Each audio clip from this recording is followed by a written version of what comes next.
దాసరి నారాయణరావు గారి దర్శకత్వంలో 'భారతంలో ఒక అమ్మాయి' అనే చిత్రంలో మురళీమోహన్, చంద్రమోహన్ హీరోలుగా నటించారు.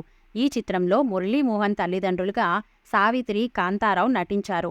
మురళీమోహన్ సావిత్రి గారితో నటించటం అదే మొదటిసారి. అప్పటికి సావిత్రి సత్తా ఏంటో మురళీమోహన్కి తెలియదు. అందరూ ఆమెని మహానటి అని కీర్తిస్తుంటే విన్నాడట. ఆ చిత్ర ఫస్ట్ డే షూటింగ్లో మురళీమోహన్ సావిత్రిని తక్కువగా అంచనా వేశారు. మొదట మురళీమోహన్ డైలాగ్ చెప్పాలి. ఆ తర్వాత సావిత్రి మెట్లపై నుంచి దిగుతూ డైలాగ్ చెప్పాల్సి ఉంటుంది. ముందుగా రిహార్సల్స్ చేశారు. రిహార్సల్స్లో సావిత్రి వేగంగా డైలాగ్ చెప్పి వెళ్ళిపోయారు. సన్నివేశంలో కూడా ఇలాగే వేగంగా డైలాగ్ చెబుతారేమో అని మురళీమోహన్ అనుకున్నారట. డైరెక్టర్ స్టార్ట్ యాక్షన్ చెప్పగానే మురళీమోహన్ డైలాగ్ చెప్పారు. ఆ తర్వాత సావిత్రి డైలాగ్ చెప్పాలి. కానీ ఆమె చెప్పడం లేదు, అలాగే చూస్తూ ఉంది. ఏంటి డైలాగ్ మర్చిపోయిందా? సైలెంట్గా ఉందేంటి? ఈమె ఏం మహానటి అంటూ మురళీమోహన్ తక్కువగా అంచనా వేశారట. ఆలస్యంగా సావిత్రి డైలాగ్ చెప్పింది. డైరెక్టర్ ఓకే అన్నారు. అందరూ చప్పట్లు కొట్టారు. సావిత్రి వెళ్ళిపోయారు. తనకేమీ అర్థం కాలేదు అని మురళీమోహన్ అన్నారు. వెళ్ళి డైరెక్టర్ దాసరిని మురళీమోహన్ అడిగారట.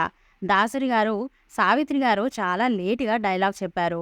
ఆమెకి డైలాగు వెంటనే గుర్తుకు వచ్చినట్లు లేదు. మీరెందుకు ఓకే చేశారు? ఇంకో షాట్ చేసుండాల్సింది కదా అని అడిగారట. దాసరి సమాధానమిస్తూ, వెళ్ళి రష్ చూడు, నీకే అర్థమవుతుంది అని చెప్పారు. రష్ చూడడంతో నా మైండ్ బ్లాక్ అయింది. ఆమె డైలాగ్ చెప్పే గ్యాప్లో ఒక ఎక్స్ప్రెషన్ ఇచ్చారు. అదిరిపోయింది. అందుకే ఆమె డైలాగ్ లేటుగా చెప్పారు. నేను చెప్పిన డైలాగ్కి తర్వాత దానికి రియాక్షన్గా ఆమె ఎక్స్ప్రెషన్ ఇవ్వాలి. అది సావిత్రి గారికి తెలుసు. ఎలాంటి ఎక్స్ప్రెషన్ ఇవ్వాలి, డైలాగ్ ఎంత గ్యాప్లో చెప్పాలి లాంటివి ఆమెకి వెన్నతో పెట్టిన విద్య. అందుకే ఆమె మహానటి అయ్యారు అని మురళీమోహన్ అన్నారు. వెంటనే వెళ్ళి సావిత్రి గారి కాళ్ళు పట్టుకుని నమస్కారం చేశా.